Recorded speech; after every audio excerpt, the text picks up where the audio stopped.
Bom dia. Pronto, estamos gravando já. Então, Blaise e Boni, sejam, né, muito bem-vindos à apresentação. Estamos todos muito curiosos em conhecer mais sobre o Benin, em conhecer mais um pouco sobre a história de vocês, né? E só aqui para colocar o contexto, porque eu acho que muitas pessoas na turma não sabem, o governo brasileiro tem um programa chamado PEC-G, que é uma parceria do Ministério da Educação com o Ministério das Relações Exteriores, para trazer para os cursos de graduação no Brasil estudantes de outros países em desenvolvimento, em particular da América Latina e da África. E, pela primeira vez, nós estamos recebendo estudantes desse programa. Começou no ano passado, Blaise e o Boni são aí pioneiros nessa iniciativa para o nosso curso de Relações Internacionais. E é claro que esse programa é muito importante para todas as universidades brasileiras, mas para nós de Relações Internacionais ele é fundamental. Ele é ainda mais importante do que para outros cursos, porque a chance da gente ter uma turma mais diversa, mais cosmopolita, poder incorporar nas nossas discussões perspectivas de vários países. Então, eu fico muito feliz da gente ter o Blaise, o Boni, o Luiz, né, que é da Guiné Equatorial, aqui na turma, e espero que nos próximos anos a gente receba cada vez mais estudantes estrangeiros. Isso vai enriquecer muito o nosso curso e a nossa troca de experiências. Então, pensando bastante nisso, eu pedi ao Blaise e ao Boni para fazerem essa apresentação sobre o Benin, sobre o país deles, contando um pouco da história do país, da cultura, das relações com o Brasil.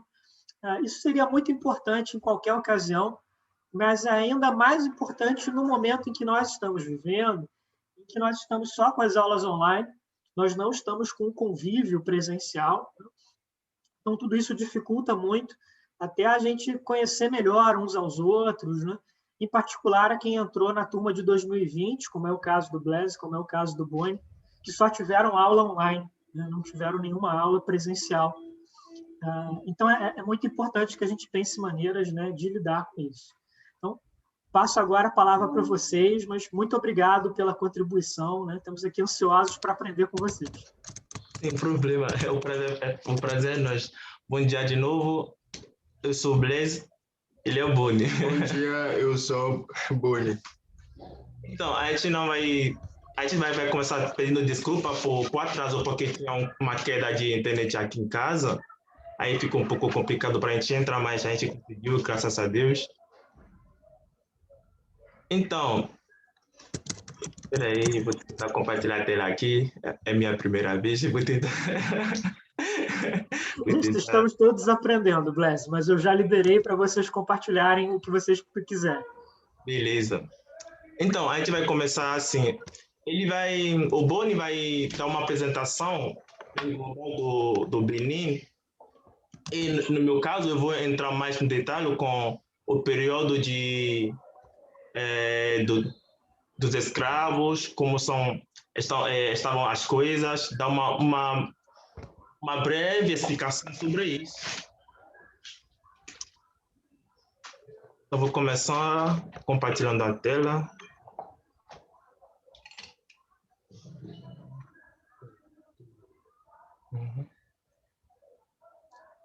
Estão vendo a tela? Estamos vendo. Beleza.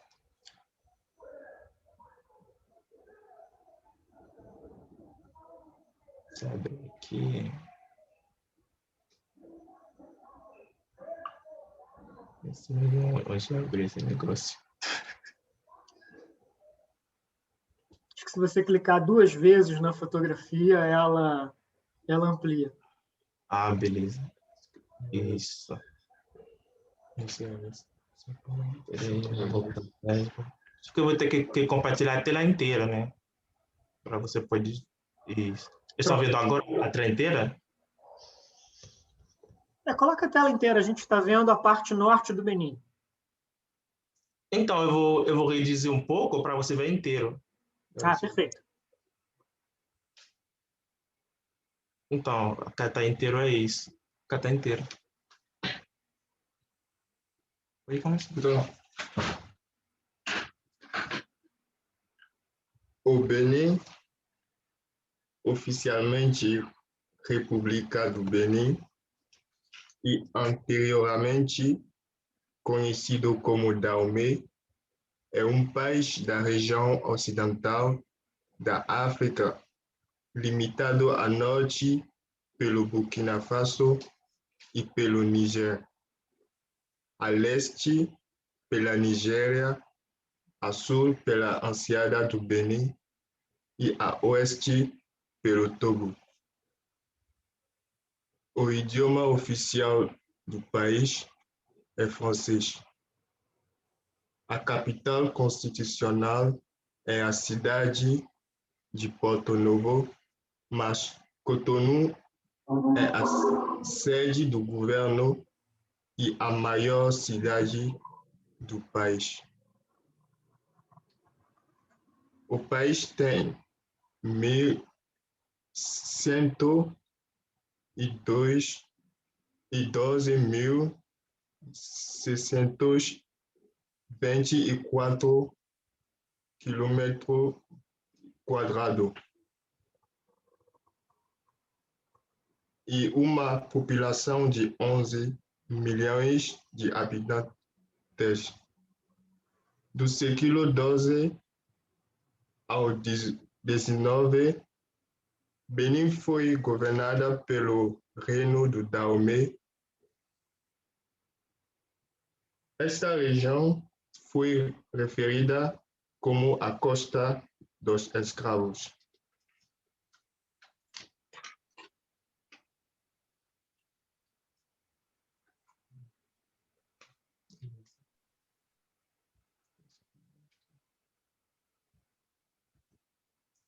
Pode começar. O país conseguiu a independência da França em 1º de agosto de 1960, tal como muitos outros países africanos nessa década. Sobre a denominação de Dahomey, o seu primeiro presidente foi Hubert Maga, que foi destituído de 3 anos depois.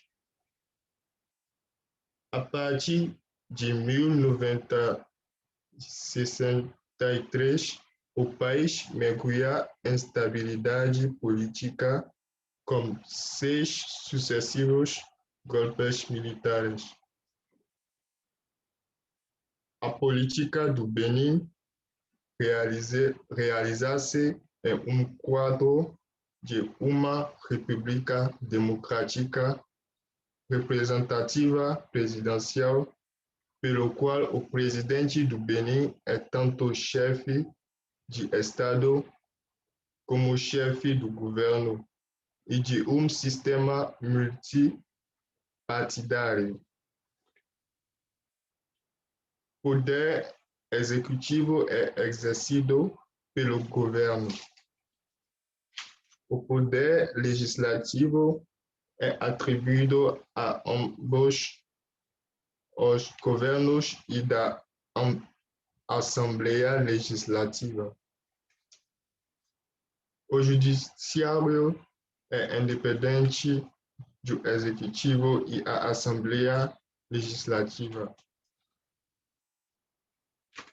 O atual sistema político é derivado da contribuição do Benin de 1990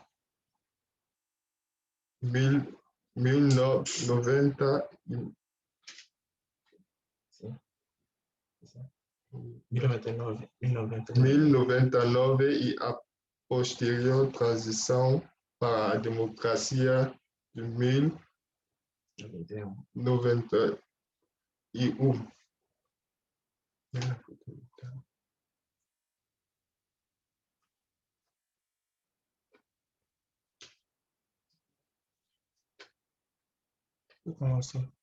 Eu continuo. O atual Patrice Talon é o atual presidente do Benin desde 2000. 16.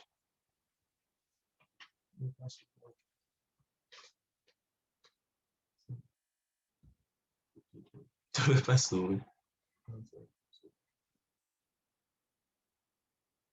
Isso, abriu.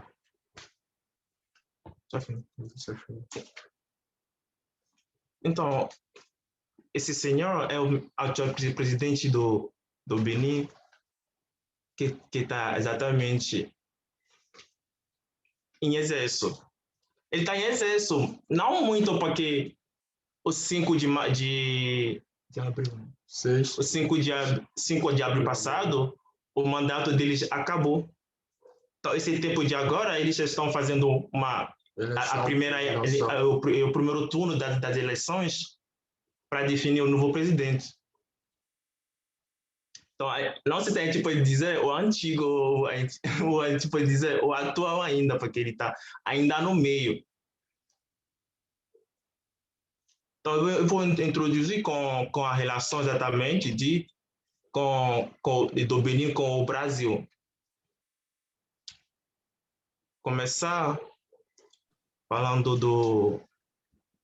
da fortaleza construída no Uida, que foi o início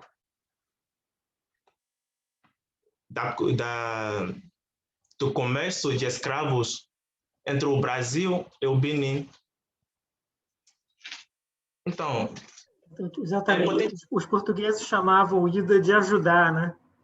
Exatamente. O português soa mais ou menos como ajudar. Exatamente. Então, é potente notar que de 1450 a 1869, mais de 11 milhões de africanos foram deportados no continente americano. Depois de todo o estabelecimento do porto comercial, que é esse porto aqui, do São João Batista de Ajuda, na atual cidade de Uida, que é a cidade onde os portugueses quando chegaram aqui quando chegaram no Benin, foi o principal lugar onde eles ficaram para fazer esse comércio no século XVII.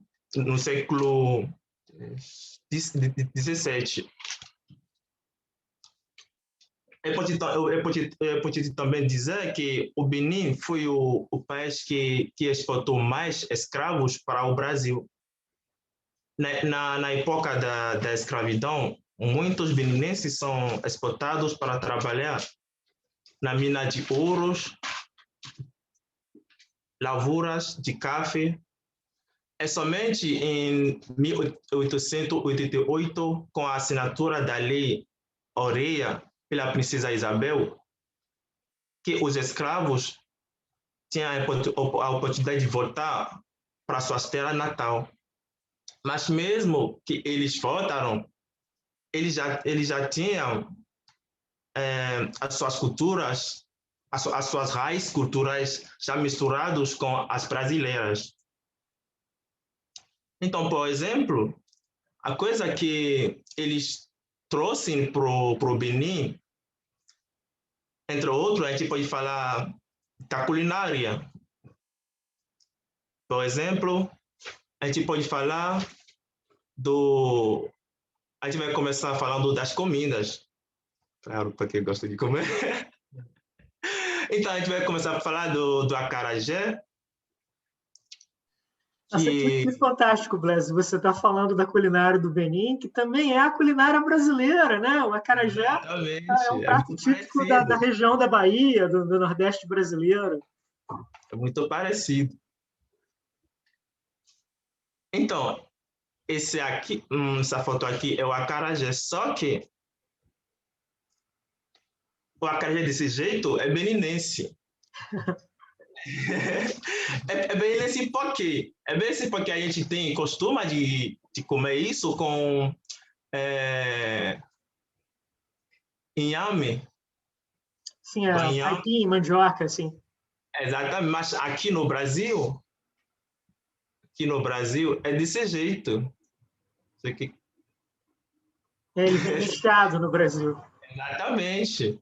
Então, no Brasil, o nome é acarajé, só que no Benin, particularmente, o nome é carajé. Tem uma falta do A do início. Aí já tem essa comida, por exemplo, é tipicamente uma cuia da Bahia, que, que, que representa já uma raiz do Brasil, já na África, principalmente no Brasil. Segundamente, a gente vai falar de feijoada, que também é, que também é bem, que também é bem comido lá também. Só que o feijoada é servido só por ocasiões especiais como aniversários, casamentos, bem coisas grandes. Também tem o cozido. Infelizmente eu não consegui achar o nome disso, enfim, na língua do Benin, estava muito. Não sei realmente, mas eu tenho uma ideia. Lá se chama pelo menos da cunha. Tipo, acho que é tipo isso. É uma comida também muito especial lá no Benin, que são servidos só para eventos especiais. E no final, a gente vai ter o molocotó. Acho que é isso o nome em português. Vou tentar isso, o molocotó. Não sei se vocês conhecem. Olha, não conheço, mas eu quero conhecer. Parece muito bom. Então, é tipo uma sopa de cabeça, de joelho, acho que boi, né? De vaca, enfim. Acho que é de vaca mesmo. Então, na África, o nome é bolocotó, mas aqui no Brasil é molocotó, porque tem o início um B que aparece lá na África.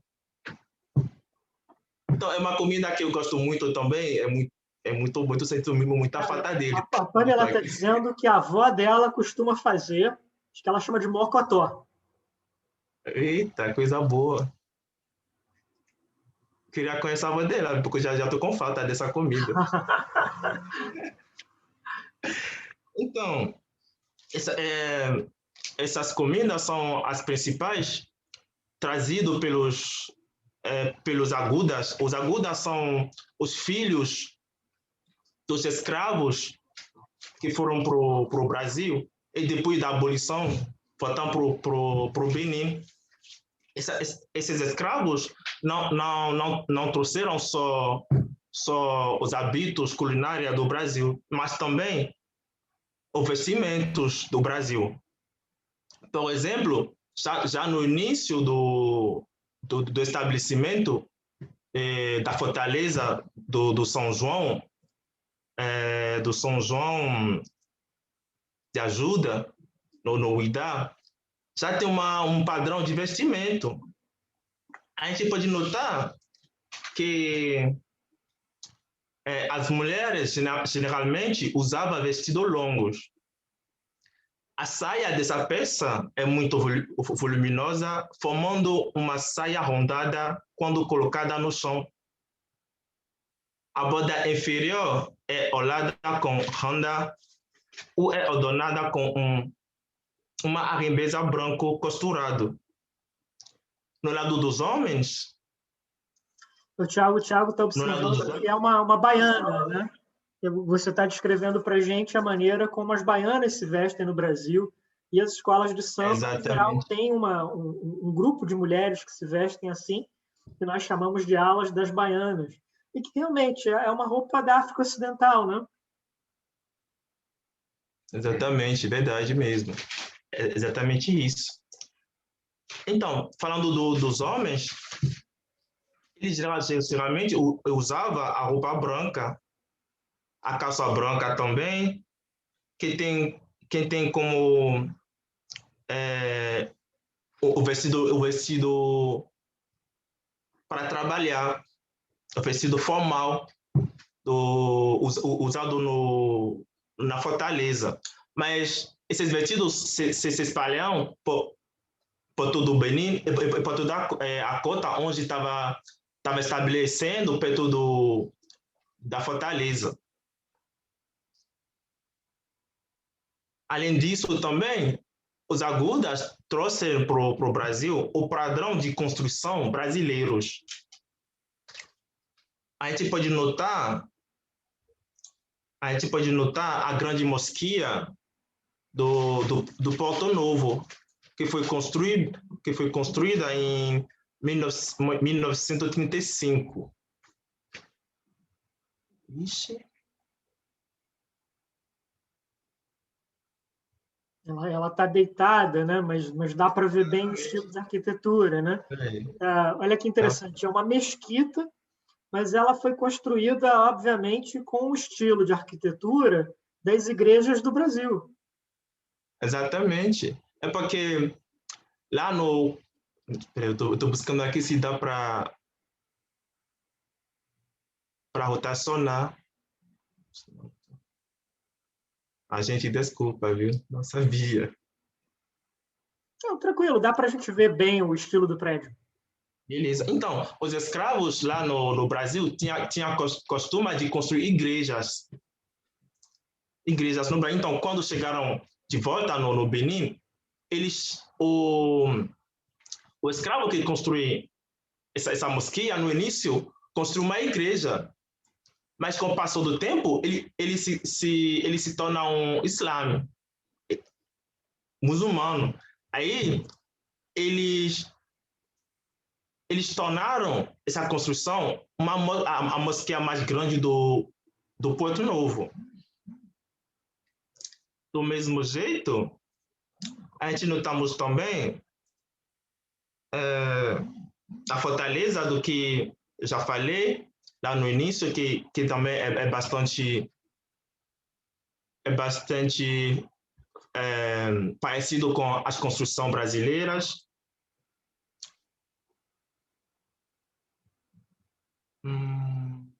É importante também falar que, por causa desse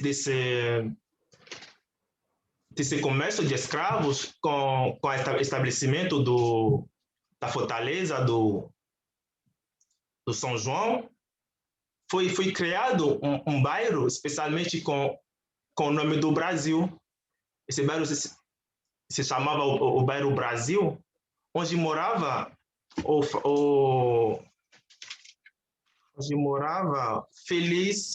Francisco Feliz de Souza. O Xaxá. O Xaxá, exatamente. Ele foi um dos maiores vendedores de escravos conhecido pelo Benin. Ele foi... Esse nome foi dado por ele por ter ajudado o rei Gezo a pegar o trono, derrotando o antigo rei. Aí esse bairro Brasil era onde ele morava, enfim, entre outras, a cidade dele. Blésio, deixa eu só fazer uma explicação aqui para a turma de quem foi o Francisco Félix de Souza. No século XIX, ele foi talvez o comerciante brasileiro, o empresário brasileiro mais globalizado, como nós chamaríamos hoje em dia. Ele era um traficante de seres humanos. Ele era alguém que comprava e vendia seres humanos como escravos. Ele nasceu no Brasil, ele se mudou para o Benin. Era de lá que ele comandava os negócios dele, pelas duas margens do Atlântico. E ele virou uma figura extremamente importante, tanto no Benin quanto no Brasil. Uma figura muito influente politicamente, né? Próxima ao rei, próxima ao governo imperial brasileiro. Então, é uma figura fascinante, mas assustadora também ao mesmo tempo, porque, obviamente, a gente está falando de alguém que era muito habilidoso nos negócios, que era muito habilidoso na política, mas que tinha o pior ofício que a gente pode imaginar. Era um traficante de pessoas. Então, o que isso nos diz sobre a economia brasileira no século XIX? O que isso nos diz sobre as relações políticas e econômicas do Brasil com os países africanos? É um personagem histórico muito importante. A gente tem uma pequena biografia dele, escrita pelo embaixador Alberto da Corte Silva, que é a grande referência no Brasil para quem estuda a África, e vale muito a pena ler esse livro. Recomendo muito para quem está interessado nessas relações entre Brasil e África.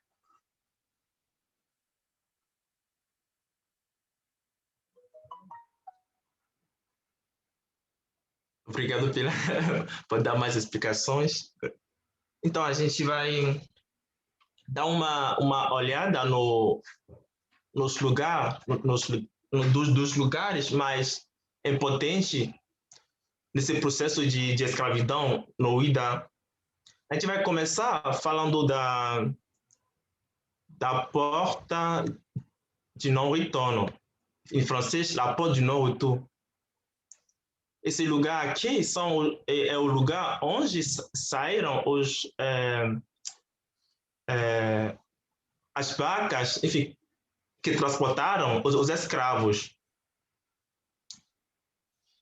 Daqui foram quase mais de 2 milhões de beninenses que foram deportados por aqui, pelo Brasil. Essa rua aqui, antes da porta, se chama a Rua dos Escravos. Essa trilha é onde caminhavam os escravos desde onde eles foram capturados.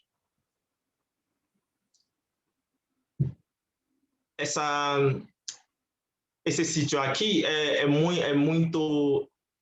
patrimônio nacional do Benin, é muito valorizado. Vale muito a pena se der um tempo, e a visita é muito interessante.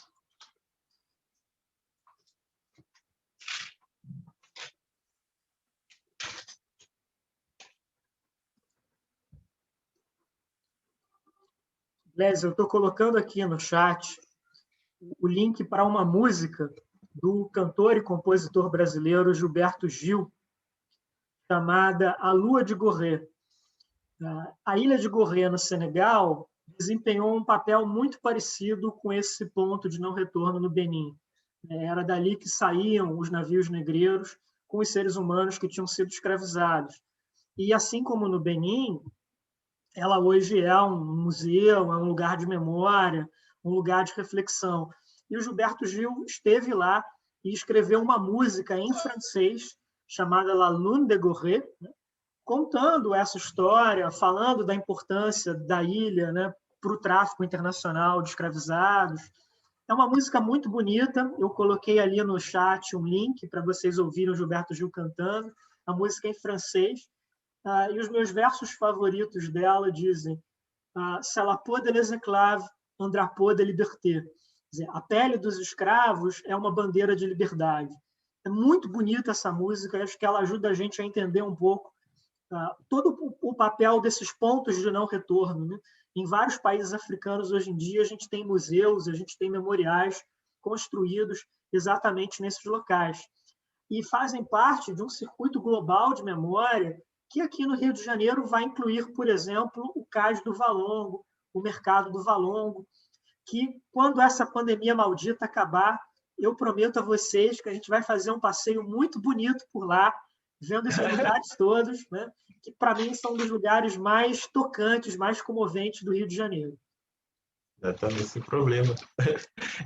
Vai ser um prazer mesmo. Para acabar também, é importante dizer que os agudas, que são o filho de escravos, representam entre os 5% e 10% da população total do Benin. E eles continuaram morando no Ida, tentando preservar a memória deixada pelos ancestrais que foram escravos. Então, essa cidade do Ida representa, em global, a renaissance do país do Benin depois da escravidão. É um lugar muito específico, muito especial, e vale a pena visitar mesmo. Você já me convenceu, assim, se não fosse a pandemia, eu entraria no primeiro avião para o Benin. Então, é pelo menos isso que a gente trouxe para vocês. Espero que você tenha gostado. Não, muito obrigado, Blaise, muito obrigado, Boni, super legal. Eu coloquei uma outra recomendação ali no chat, que é um romance de um escritor brasileiro. O nome desse romance se chama A Casa da Água, do escritor Antônio Olinto.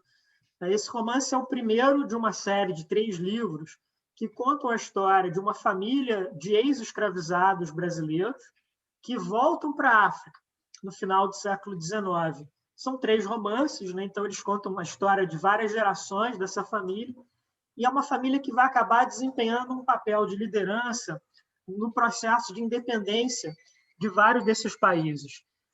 É um livro concentrado na Nigéria e no Togo, mas eu acho que é muito interessante para se conhecer um pouco mais da história das pessoas que fizeram essa travessia de volta. Você imagina o que era juntar dinheiro para fazer isso no final do século XIX? Em geral, quem conseguiu fazer essa travessia eram pessoas que aqui no Brasil tinham sido escravizadas como artesãs. Elas tinham algum tipo de conhecimento profissional, conhecimento técnico muito sofisticado. Eram, por exemplo, pedreiros, alfaiates, pessoas que tinham realmente essa técnica, né? E não por acaso, quando elas voltaram para a Nigéria, quando elas voltaram para o Benin, quando elas voltaram para o Togo, elas conseguiram desempenhar um papel importante nas sociedades locais, nas economias locais. Então, esse bairro brasileiro que o Blaise e o Boni mostraram para a gente, ali em Porto Novo, tem bairros semelhantes também, por exemplo, em Lagos, na Nigéria. É um patrimônio que hoje em dia, inclusive, está precisando muito de restauração, de conservação. Em muitos casos, ele ficou um pouco deteriorado, né, pela falta de manutenção, e que é um patrimônio super importante, tanto para a história desses vários países da África Ocidental, quanto para a própria história brasileira. Acho que é importante para nós, no Brasil, também contribuirmos para a restauração, para a preservação de todas essas casas, de todas essas culturas. Isso é parte também da nossa história. Vamos abrir para o debate, então? Não é todo dia que a gente tem a oportunidade de ter uma conversa como essa, né? Então, vamos lá.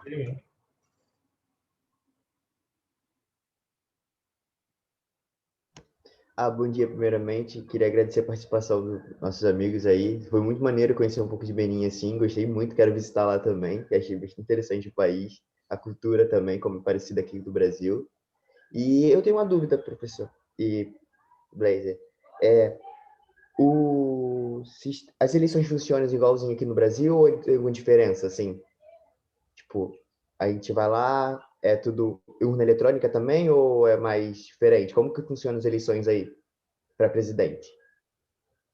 Então, as eleições no Benin não são eletrônicas, porque com falta de recursos, a pessoa tem que ir no posto de eleição com envelope, já pegou a ficha, preencher a ficha, é só depositar enfim, no plástico, porque no francês é urna, les urnes de vote. Aqui então, também, urna. As urnas, exatamente. Isso. Então, a pessoa tem que ir no lugar, fazer o procedimento, a identificação, se realmente a pessoa, tudo isso, e só votar, só isso. E podemos notar também que depois a volta e os resultados não sairão no mesmo dia, como na Europa, os países da Europa. E os resultados demoram antes de sair. Pô, maneiro. Pode demorar 3 ou uma semana Isso aí, exatamente. antes de sair. Show. E deve ficar uma ansiedade, né? Tipo, para ficar esperando assim o voto. A gente aqui, quando tem eleições, já fica ansioso a beça. Imagina vocês lá, tipo, deve ficar. Enfim, exatamente, né? Porque já deu antes da eleição já é muito complicado, né? Porque a gente já sabe que nos países da África é sempre complicado fazer as eleições, né? Então, já antes das eleições já é um pouco complicado. Imagina agora ir votar e ficar esperando os resultados por uma semana. Aí, Deixa eu contar uma história para vocês sobre eleições na África e no Brasil que eu acho muito interessante. Acho que muitos de vocês conhecem o Lucian, que é um aluno nosso do doutorado, que nasceu na Costa do Marfim, mas ele foi criado tanto na Costa do Marfim quanto no Benin, né? A família dele é dos dois países. E a Costa do Marfim é um país que viveu, na década passada, uma guerra civil que começou depois de uma eleição. O perdedor não aceitou o resultado e começou uma guerra civil. Em 2018, o Lucian e eu estávamos dando juntos um curso sobre relações internacionais da África. Então, a gente dava aula segunda-feira de manhã, e depois a gente sempre ia almoçar e ficávamos ali conversando, trocando ideias. Eu gosto muito do Lucian, acho que é um dos nossos melhores alunos da pós-graduação. E isso foi na campanha eleitoral do Brasil em 2018. E, como vocês sabem, foi uma eleição muito tensa, né? Tentaram assassinar um candidato, né? Teve todas aquelas tensões. E, num desses almoços, eu perguntei para o Luciano o seguinte: falei, Luciano, quando houve a guerra civil no seu país, a eleição foi tão difícil quanto essa no Brasil? Foi tão cheia de problema? Foi tão cheia de ódio? E ele virou para mim e falou, não, professor, a eleição no meu país, na verdade, foi muito calma, foi muito tranquila. O problema veio depois, quando os candidatos que perderam não aceitaram o resultado. E ele virou para mim com uma expressão muito triste, né, muito pesarosa, e falou assim, eu nunca vi uma eleição tão tensa, tão difícil quanto essa no Brasil. E ele disse, inclusive, que a família dele, na Costa do Marfim e no Benin, estava muito preocupada com ele aqui no Brasil, e achando se era seguro ou não ele permanecer no Brasil, e se não era melhor ele voltar para a África, né? Porque a eleição lá era mais calma. Né? Então, assim, eu gosto de contar essa história, né? Para a gente comparar um pouquinho, né? Como é que são essas várias crises políticas, né? E também para a gente entender o quanto a política brasileira nos últimos anos se tornou uma política muito instável, muito violenta, inclusive com candidatos assassinados, né? Não só o atual presidente, que sofreu uma tentativa de assassinato, mas muitos políticos no âmbito local, vereadores, prefeitos, né? A gente tem uma história muito ruim de violência política no Brasil e que nem sempre a gente consegue refletir sobre ela da maneira que deveria. Tem uma pergunta da Carolina aqui no chat, perguntando para vocês, Blaise e Boni, se o Benin tem estabilidade política, né? Se aquele político que é eleito presidente, se ele consegue cumprir todos os anos do mandato, né? Se ele faz o governo numa boa, ou se ele acaba, enfim, deposto, se tem golpe, se tem algum tipo de crise, e ele não consegue completar o governo. Então, antes de falar sobre isso, é importante dizer que o Benin faz parte dos países mais pacíficos da África. Então, o presidente eleito sempre acaba o mandato dele sem problema. É só no início da independência do Benin em 1960 que a gente notou uma estabilidade política, porque tem presidente que fez 2 dias, tem presidente que fez 1 mês. Então, eu acho que isso é normal, porque o país entrou novamente em independência e não tem ainda a estrutura básica para ter uma democracia.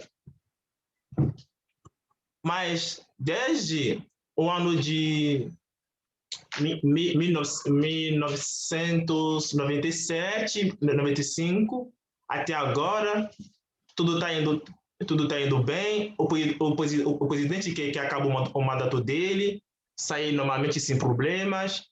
Pode ter algumas disputas, mas nunca foi tão tão longe, onde a gente vai falar de estabilidade política. É só alguns pequenos problemas que sempre foram resolvidos bem rapidinho para não atrapalhar a estabilidade, a paz do país. E podemos dizer também que o presidente do Benin tem 5 anos de mandato para fazer e pode renovar uma vez. Pode ficar até 10 anos o mesmo presidente. Exatamente.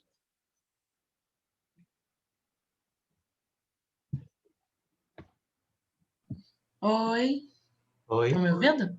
Eu tenho uma curiosidade. A gente fala muito aqui nas nossas aulas, como no Brasil a gente não tem uma memória histórica forte. Muito pelo contrário. E, enfim, pelo que vocês foram falando, isso me pareceu ser um pouco mais forte lá, até porque pela questão da escravidão ser muito intensa, né?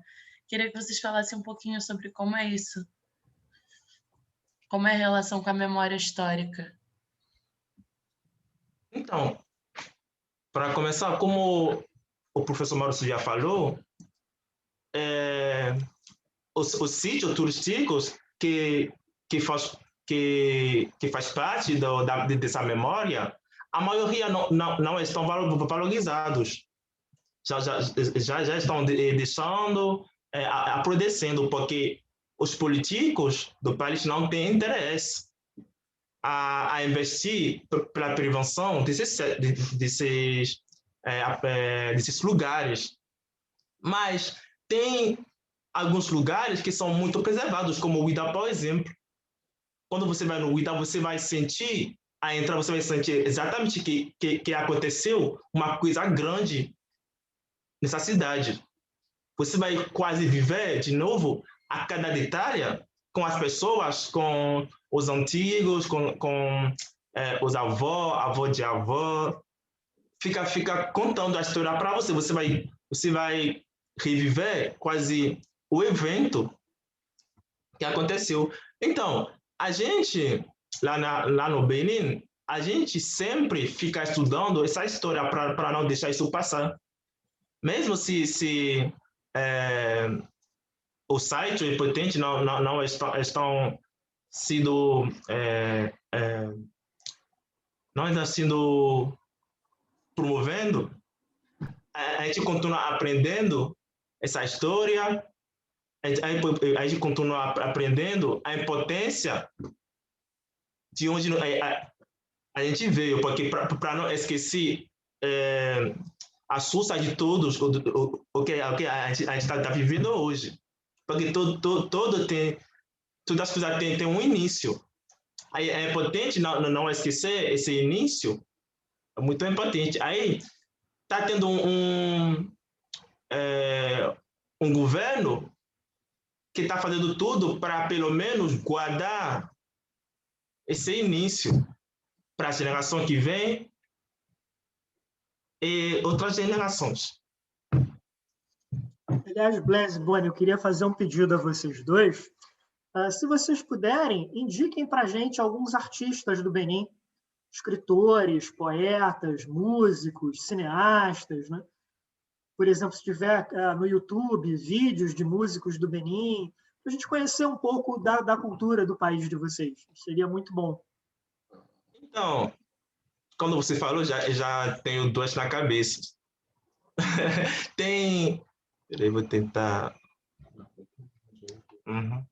Eu estou vendo aqui parte do seu fundo de tela, não consigo ver todo, mas eu acho que é o Pantera Negra, não é? É Pantera Negra mesmo. É Pantera Negra mesmo.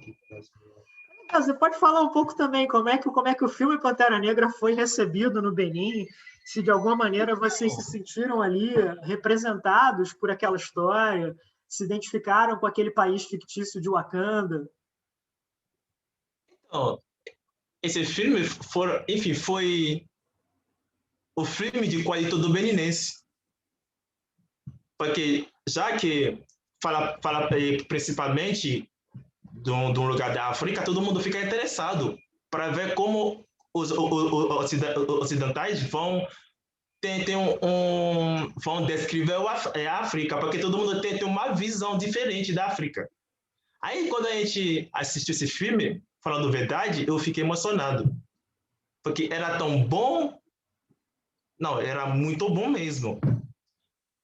A Yasmin está se entusiasmando aqui no chat, Wakanda Forever. Wakanda Forever. É um filme muito bom, inclusive já falei dele várias vezes em aula, né? Acho que ele tem várias cenas maravilhosas.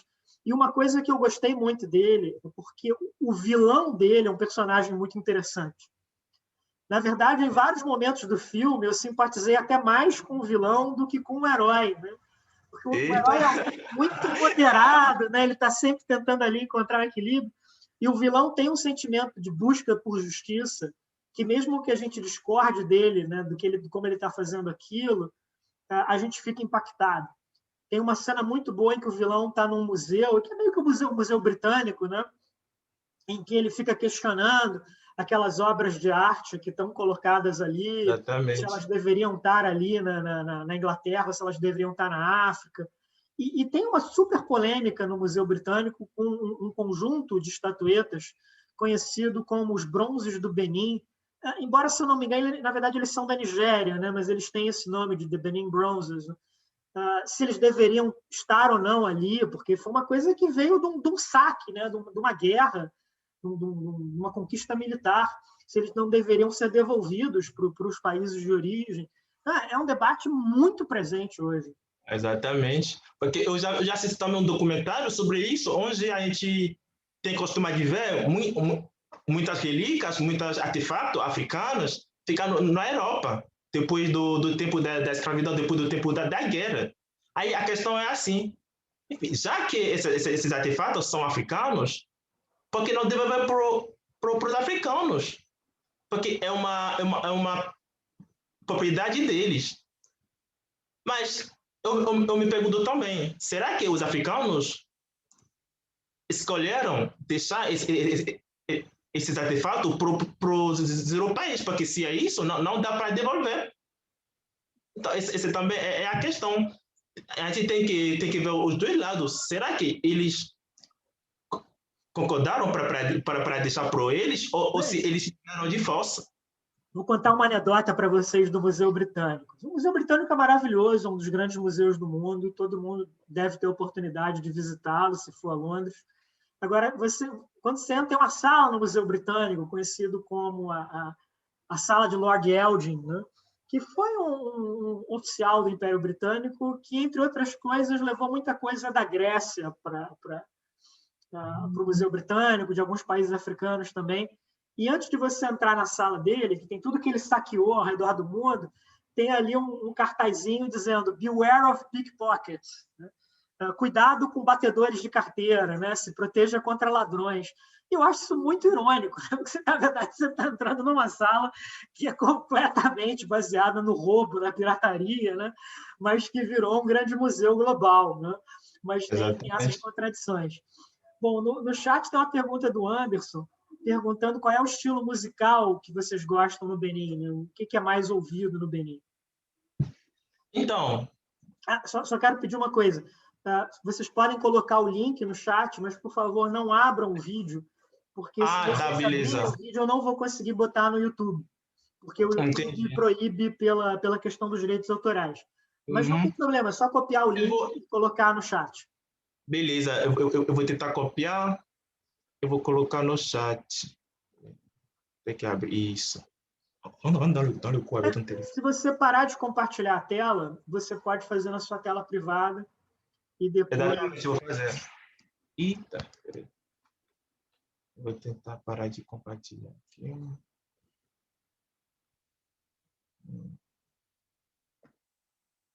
Isso. Vou copiar para mandar no... Então, falando do estilo musical do Benin, a gente tem, por exemplo, a gente tem o...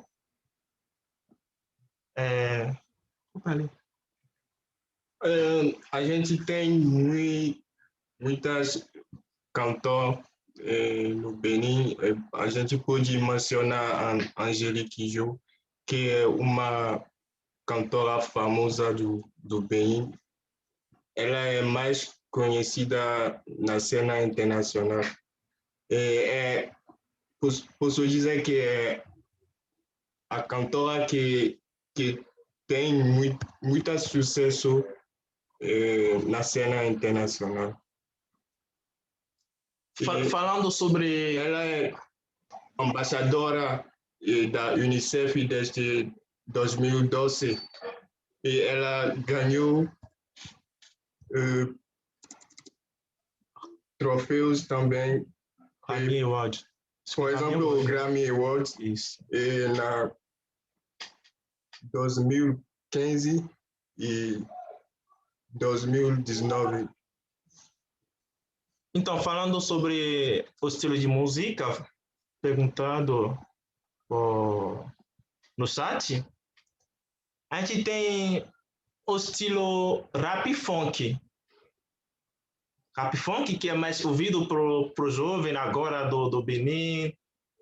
Tem um tipo funk do Brasil. Então, que tipo, maneiro. Mas vocês ouvem cantores brasileiros? O que chegou lá da música brasileira?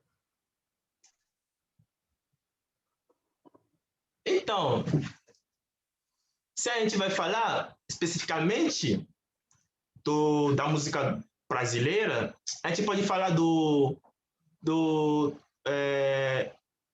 na tradição, porque a tradição voodoo tá ficando parecido um pouco com o candomblé daqui do Brasil. Então, tem uma celebração quase iguais, o tipo de música é iguais. Infelizmente, não conheço muito essa música, porque não sou muito adepto. Mas, fora disso, a gente tem como já falei, um tipo funk, mas enfim, o funk nesse menino brasileiro, não sei muito como falar, mas quando você ouve, a pessoa que morou um pouco no Brasil e voltou para o Benin e ouve essa música, vai pensar, pô, esse é um pouco o funk. Também tem a samba também. Samba tem um nome Agbadá. Isso é do Porto Novo. Uma música típica do Porto Novo. Do Porto Novo. Tem a Bome, que é típica do Abumê. Tem várias. Até estou esquecendo. Tem vários comentários aqui no chat. O Thiago está chamando a atenção que no Senegal se criou um museu em Dakar sobre as civilizações negras. É um museu muito elogiado, né, que tem um acervo muito rico. E Thiago também comenta que esse estilo musical dos voodoos do Benin, ele influenciou muito aqui no Brasil o maracatu, que é um ritmo do Nordeste brasileiro, do estado de Pernambuco. Eu vou querer ver, viu? Vou buscar mesmo. Está perguntando a diferença, né, do funk do Benin para o funk do Brasil. Acho que é um pouco como você estava explicando, né, que na verdade é muito parecido, né? É muito parecido, porque já com a dança você vai perceber, já com o estilo de como dizer, como bater a música, esse tipo de coisa, você vai perceber só que pode ficar diferente, pode ter diferença nas palavras, no como o cara canta, mas no fundo é bem parecido. O Luiz está colocando ali que zouk, makossa e reggae são estilos musicais muito comuns nos países africanos. Exatamente. Muito obrigado, Luiz. Muito obrigado mesmo. É interessante. É claro que a influência dos ritmos africanos é enorme no Brasil, né? E a gente teve muitos músicos brasileiros que também, a partir dos anos 60, foram à África e foram buscar também esses diálogos. Mas eu diria que isso aconteceu mais com a Nigéria, principalmente com o Fela Kuti, né, esse gigante da música nigeriana, que fez muitas parcerias aqui com músicos brasileiros, em particular com Gilberto Gil, que é sempre uma referência muito importante para esse diálogo cultural entre Brasil e África. E lembrando que o Gilberto Gil foi não só um grande compositor, um grande cantor, mas ele foi ministro da Cultura durante muitos anos no Brasil, a meu juízo, o melhor ministro da Cultura que nós tivemos em muitas décadas. E uma das coisas que ele organizou com o ministro da Cultura foi um diálogo da diáspora africana no Brasil, na cidade de Salvador. Um encontro com representantes das culturas africanas, né, das culturas afro-americanas, do Brasil, dos Estados Unidos, do Caribe. Foi muito interessante. Então, falando sobre o Angélique Kidjo, que o Boni estava falando, ela é uma figura bem potente de música na África, porque ela é no Benin, principalmente, porque ela é a grande cantora do Benin. Ela já cantou a música do Uyawon, do desenho Oreo Leão. Oreo Leão. Ela já cantou, vou até botar o link aqui no chat. Isso. Tem também o famoso Sagbo Ndane, que ele canta muito sobre a escravidão no Benin, fala sobre as culturas beninenses. Ele também é um ícone também da música tradicionais beninense. Vou tentar pegar o link dele também.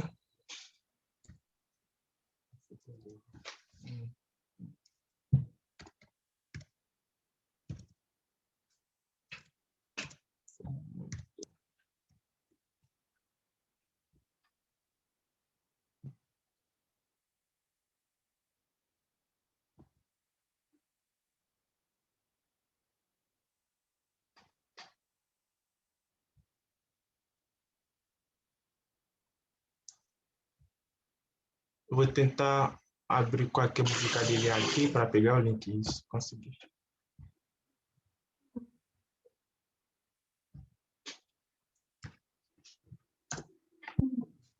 O primeiro link é do Angélique Kidjo, o segundo é do cantor Sagbo Ndane.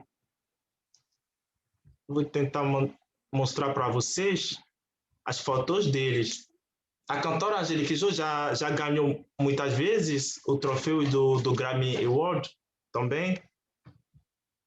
Ela é muito famosa, muito. Com certeza, eu acho que vocês conheceram ela.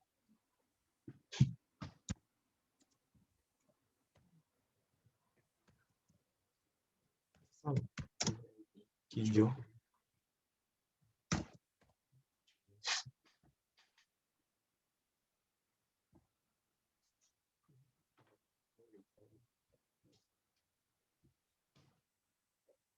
Ainda não apareceu para a gente, mas eu já consegui copiar aqui os links. Né?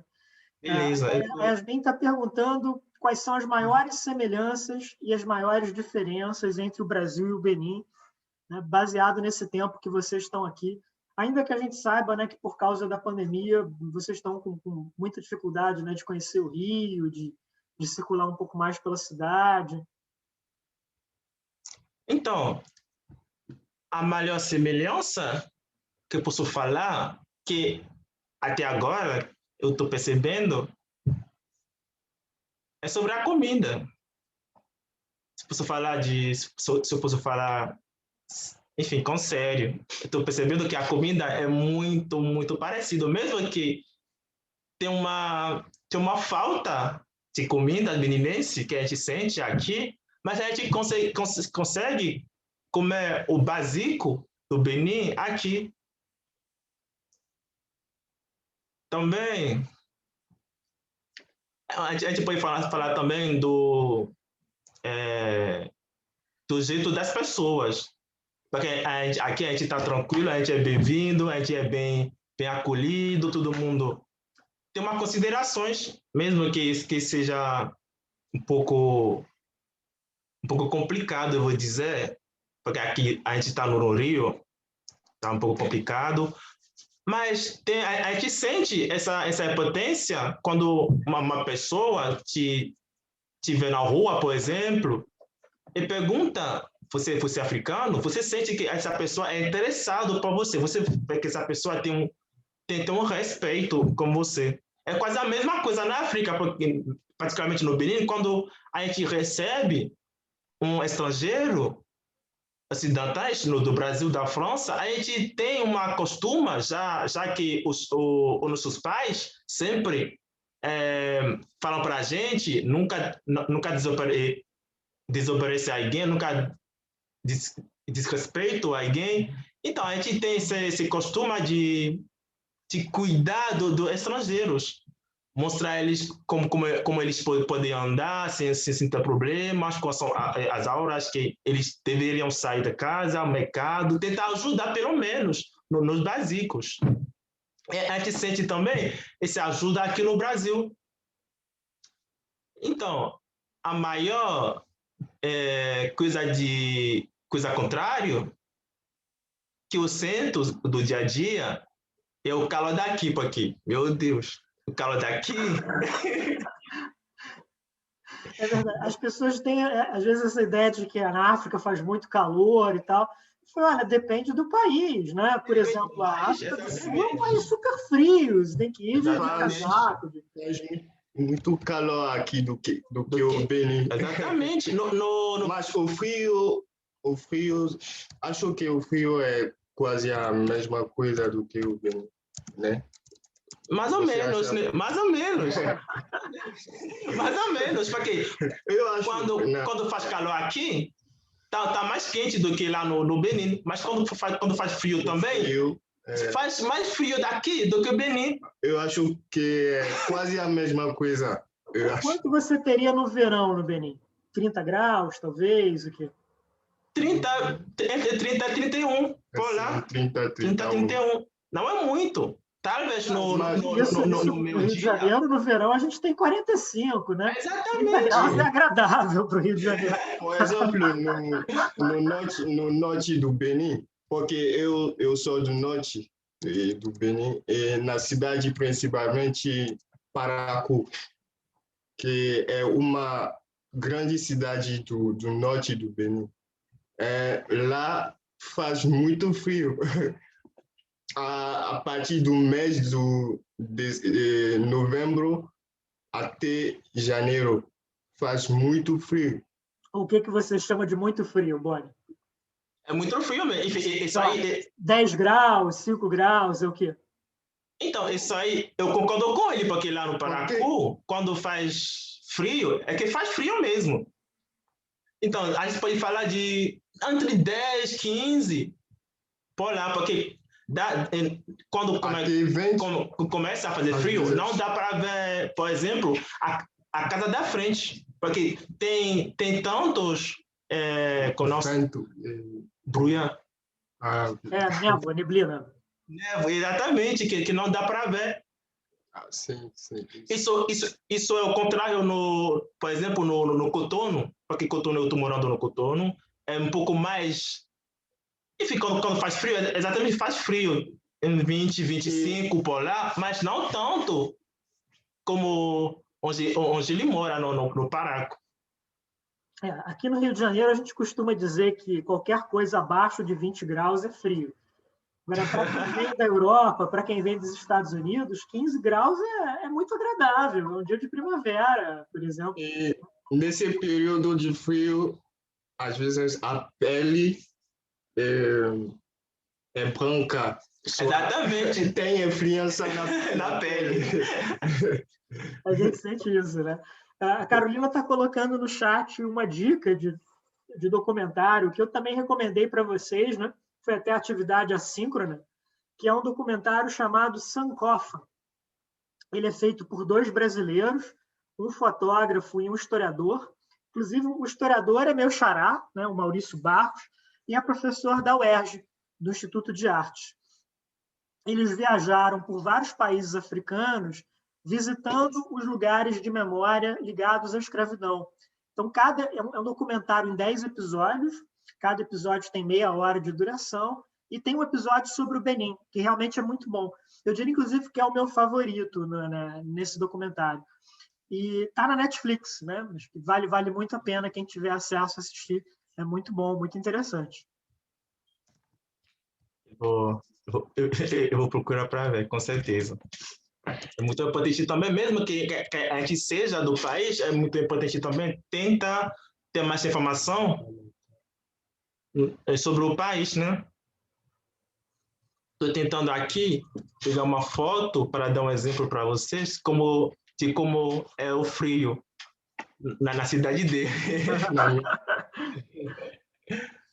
Professor, posso fazer uma pergunta? Claro, Marcelo, diga. Eu queria saber de vocês, meninas, se a visão que vocês têm do Brasil, vivendo aqui no Brasil hoje, é a mesma que vocês tinham antes de vir para cá. Não, eu vou falar não. Não, porque quando a gente estava fazendo os preparativos para vir para cá, infelizmente, para nós, eu e Boni, a gente não tinha um apoio para saber quais são as realidades daqui. Então, a gente se baseou só no que a gente fica vendo na televisão, esse tipo de coisa. Aí você já sabe que isso vai dar ruim. Porque, como aqui, como na África, só mostra a parte boa do país. Nunca mostra, enfim, quase nunca, mostra quais são as realidades do país. Então, quando a gente chegou aqui, a primeira coisa que ficou claro para a gente é que a gente vai ter que pagar um aluguel bem alto. Isso com certeza. Aí a gente ficou lá, a gente estava dando um jeito tranquilo. Aí a gente falou, pô, já que a gente está aqui, por que não tentar achar um trabalhozinho para tentar ajudar os pais? Porque a gente não são só as crianças que ele tem que cuidar. Então, se dá para ajudar eles, já está certo. Aí a gente pega o CV da gente, os documentos, a gente foi lá enfim, por exemplo, no restaurante, o cara rejeitou a gente tranquilamente. Ele nem quer saber nada de nada. Isso não é o que a gente pensava do Brasil, por exemplo. Porque antes de vir para cá, a gente estava ouvindo falar que dá para tranquilamente achar um trabalho, não um trabalho assim, mas dá para comprar algumas coisas.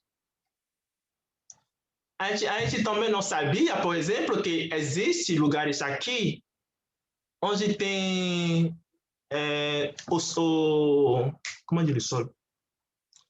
O som vermelho, com cor vermelho. Para nós é tudo com pedra, com caro de luxos, esse tipo de coisas. Mas quando a gente chegou aqui, a gente vê que a realidade aqui é quase totalmente outra. Mas isso não influenciou a gente negativamente, não. Porque eu posso dizer com certeza que a gente está gostando muito do Brasil. A gente está gostando muito do Brasil. Eu fico muito orgulhoso ter a chance de pisar pelo menos meus pés aqui no Brasil, porque tem muita gente que não tem essa oportunidade. Blaise, essa história que você me contou, eu já ouvi também de outros amigos africanos, em especial de Angola, onde a presença da televisão brasileira é muito grande, né, das novelas, dos programas de TV, e é uma imagem idealizada do que é o Brasil, né? O Brasil das novelas é um Brasil muito mais rico, é um Brasil muito mais próspero do que esse Brasil da vida real, né? Então sempre tem esse choque inicial. Mas queria dizer para vocês que tem alguns lugares onde vocês podem ter boas possibilidades de emprego. Por exemplo, quando a gente voltar para as aulas presenciais na universidade, vocês podem dar aulas particulares de francês, colocar na universidade um aviso, né? Acho que vocês vão conseguir muitos alunos.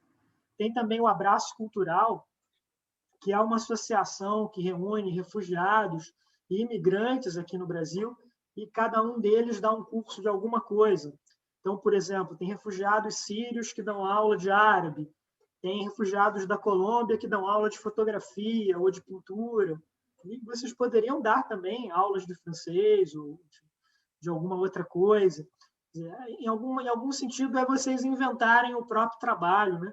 A gente está vivendo um momento de crise econômica muito grave no Brasil, é uma situação muito difícil, o desemprego batendo recorde aqui, mas eu acho que vocês têm habilidades especiais, que vocês têm características, né, da própria formação cultural, intelectual de vocês, que são benefícios extras nesse mercado de trabalho muito disputado.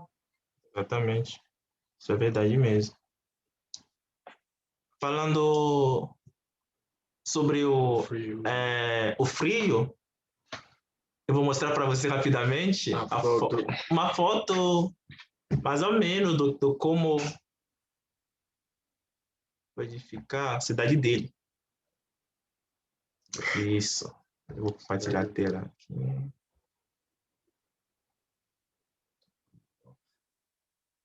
Estão vendo a tela? Está entrando agora. Entrou. Dá para ver a neblina. Exatamente. Esse aqui é quando a cidade dele é frio mesmo. Quando a cidade é frio, parece assim. É assim mesmo. É assim. Às vezes mesmo pior do que isso. Sim. Dá para ver nada. Às vezes é pior do que isso. Então, eu vou mostrar também para você a foto do Angelique Kidjo, também a cantora beninense. É ela. Aqui é a foto do Grammy Awards de 2019 que ela ganhou. Muito bom, muito bom. Vou mostrar também do Sabor Danielu também. Isso aqui. Ele é o cantor. Enfim, música tradicional. Eu não posso falar o mais, mas ele faz parte do mais famoso com a música tradicional do Benin. Aí a Fran tá deslumbrada com as roupas. As roupas são muito bonitas. Obrigado. É bonita mesmo. Infelizmente, eu não consegui trazer minhas roupas aqui. Eu fico um pouco triste por causa disso, mas... Olha, se vocês trouxerem essas roupas para vender aqui, vocês vão fazer muito sucesso. Eu acho também, né? Falando sério, viu? Acho que dá para fazer mesmo. Eu vou pensar sobre isso. Muito obrigado mesmo. Falando sério, vocês vão ter bastante demanda. Vocês montam um site, oferecer essas roupas, as pessoas poderem comprar e receber em casa, vai fazer um grande sucesso aqui. Uhum. Isso. Tem vários alunos comentando aqui no chat que eles comprariam, inclusive. Tá vendo? Já inventaram aí um plano de negócios para vocês. A gente está chegando no fim, né? Vai bater agora meio-dia. Mas, Blaise, Boni, muito obrigado. Foi uma ótima apresentação. Eu vou colocar essa aula no YouTube para a gente poder compartilhar, né, com outros alunos, com outros colegas. A reitoria me pediu também, né? Eles estão interessados em discutir maneiras de facilitar a adaptação dos alunos estrangeiros na UERJ nesse momento tão difícil da pandemia, né? É claro que está sendo muito mais complicado do que seria por a gente não poder estar juntos presencialmente, né? Se a gente tivesse aí presencialmente, eu estaria convidando vocês hoje para um almoço para a gente continuar a conversa. Infelizmente, não vai poder ser hoje, mas será no futuro próximo, né? E, Luiz, queria agora estender o convite para você fazer uma apresentação sobre a Guiné Equatorial e falar para a gente do seu país, contar um pouco da história, da cultura, das relações com o Brasil. Você aceita o convite? Aceito sim, professor. Vou preparar aqui. Eita, perfeito. Coisa boa. Eu vou te passar um e-mail depois, a gente combinar o dia, se em algum momento da semana que vem. Tá bom, beleza. Perfeito. Pessoal, muito obrigado, então. Acho que essa apresentação é um excelente exemplo de como a gente ganha recebendo alunos estrangeiros, de como a conversa fica muito mais interessante, muito mais rica. E, para mim, a essência da universidade, né, eu já disse isso várias vezes para vocês, a universidade não é um prédio. A universidade não é um lugar. A universidade é um conjunto de pessoas que se reuniram para aprender juntas. E por isso a gente pode funcionar e ter bons momentos, mesmo que a gente esteja online, mesmo que a gente esteja acompanhando essas aulas das nossas casas, né? É claro que eu sinto uma imensa saudade de estar com vocês, é claro que eu sinto uma imensa saudade do campus da UERJ, mas enquanto a gente não pode voltar, pelo menos a gente vai, né, levando adiante as nossas discussões aqui online. Aliás, também queria comunicar que os professores e funcionários administrativos da UERJ entraram agora no grupo prioritário de vacinação aqui no Rio de Janeiro. Vão começar a ser vacinados agora no final de abril. A primeira leva vai ser abril e maio, pegando até quem tem 45 anos. Eu sou um pouco mais jovem do que isso, então eu não entro agora ainda, mas a gente vai ter quase todo o Departamento de Relações Internacionais vacinado agora em abril ou maio. Não sabemos ainda quando que a gente volta para a aula presencial, não tem ainda uma orientação da reitoria, mas assim que tiver eu aviso vocês. A Amanda está perguntando sobre o trabalho de grupo, né? Vamos fazer o seguinte, Amanda, a gente pode ficar aqui depois da apresentação e conversamos sobre isso, mas basicamente o trabalho de grupo é vocês escolherem um livro dentro daquela lista que eu apresentei para vocês no programa, né? Quem não tiver ainda, me avisa, eu envio o programa para vocês, e vocês vão apresentar um trabalho de grupo de até 5 pessoas, discutindo aquele livro. É literatura, né? São romances, são obras de ficção clássicas do Brasil, e vocês vão discutir aquele livro a partir do que a gente conversou em aula, né? Dos temas que a gente está trabalhando na aula. Ok? Bom, então, com isso, eu encerro a aula de hoje. Eu vou parar a gravação por aqui. Mas, Amanda, Carolina, a gente continua, então, para conversar sobre o trabalho. É isso, pessoal. Muito obrigado pela presença. Até quarta-feira. Muito obrigado, Gente, professor. Muito muito obrigado. obrigada, foi um prazerzão, foi muito interessante. Valeu. Muito obrigado a Super vocês legal. todos. Muito obrigado. Tchau, tchau, Valeu, galera. gente. Muito obrigado. Gente, Tchau. obrigado pela apresentação, viu? Adorei. De nada, obrigado mesmo. Valeu, obrigado. Ótima apresentação.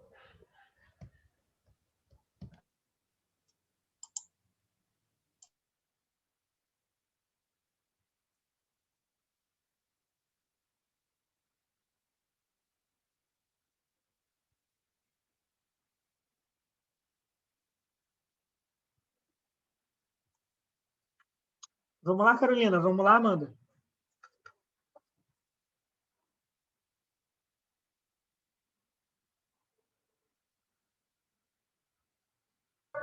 Oi, professor, tá me ouvindo?